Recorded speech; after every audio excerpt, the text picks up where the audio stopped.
ഇനി നമുക്ക് വീണ്ടും ഒരു ക്രിസ്മസ് ഡെക്കോർ ആയാലോ? വേറെ ഒന്നുമല്ല, നമ്മുടെ സാന്റാ ഹൗസ്. അത് ഉണ്ടാക്കാനായിട്ട് ഞാനിവിടെ കാർഡ്ബോർഡാണ് എടുത്തിട്ടുള്ളത്. എന്നിട്ട് ഇതേപോലെ ഒരു 6 പീസ് ഒന്ന് കട്ട് ചെയ്തെടുത്തു. നീ എന്താ ചെയ്യേണ്ടതെന്ന് വെച്ചാൽ, നമ്മുടെ സാന്റാ ഹൗസിന് റെഡ് കളർ വേണ്ടേ, അതിന് വേണ്ടിയിട്ട് റെഡ് കളർ ഷീറ്റ് ഇട്ട് ഒന്ന് ഒട്ടിച്ചു കൊടുക്കുക.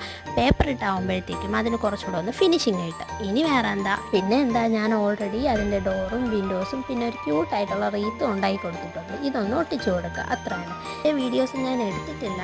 ഇതെങ്ങനെയാണ് ചെയ്യേണ്ടതെന്ന് വേണമെങ്കിൽ കമൻറ്റ് ബോക്സിൽ പറഞ്ഞാൽ മതി, ഞാനത് അടുത്തൊരു വീഡിയോ ആയിട്ട് അപ്ലോഡ്. പിന്നെ നിങ്ങൾ സാന്റാ ഹൗസ് ചെയ്യുമ്പോഴത്തേക്കും റെഡ് കളർ ചാർട്ട് പേപ്പർ വേണം കൂടുതൽ യൂസ് ചെയ്യും. കളർ പേപ്പർ ഒട്ടിച്ച് കഴിഞ്ഞാൽ പശ കുറച്ച് ചെയ്യുമ്പോഴത്തേക്ക് ഉണങ്ങിയിട്ട് കളർ ഒന്ന് ഫെയ്ഡ് ആവും. നിങ്ങൾക്ക് ഇഷ്ടപ്പെട്ടെങ്കിൽ കമൻറ്റ് ചെയ്തേക്കണേ.